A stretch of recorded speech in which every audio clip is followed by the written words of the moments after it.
সবগুলো এবার বাড়িতে ঢুকে যাবে, সব বাড়িগুলো। হ্যালো গাইস, তোমরা সবাই কেমন আছো?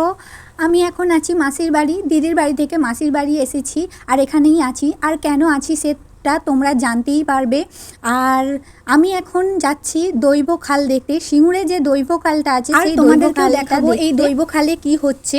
এই দেখো, দৈব খালটা পরিষ্কার করা হচ্ছে। আর এই দৈব খালটা অনেক বছর ধরে পড়ে আছে, যেটা নোংরায় ভর্তি হয়েছিল।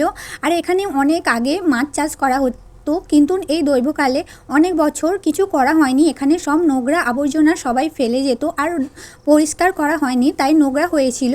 আর এই ক্রেনে করে সব নোংরা পরিষ্কার করা হচ্ছে। এই যে জল থেকে সব নোংরা তুলে ওপরে তোলা হচ্ছে, সবগুলো এবার বাড়িতে ঢুকে যাবে, সব বাড়িগুলোতে ঢুকে যাবে। যেহেতু এখানে অনেক বছর পরিষ্কার করা হয়নি, তাই এখানে অনেক সাপ খোপ আছে। আর এই ক্রেনে করে তুললে সব সাপগুলো ডাঙায় উঠে আসবে। জানো তো, এই দৈব খালটা নাকি দৈত্যরা এক রাতে কেটেছিল। মানে যেমন পুকুর কাটা হয়, এই দৈব খালটাও কিন্তু এক রাতে কাটা হয়েছিল। খালটা অনেকটাই বড়, কিন্তু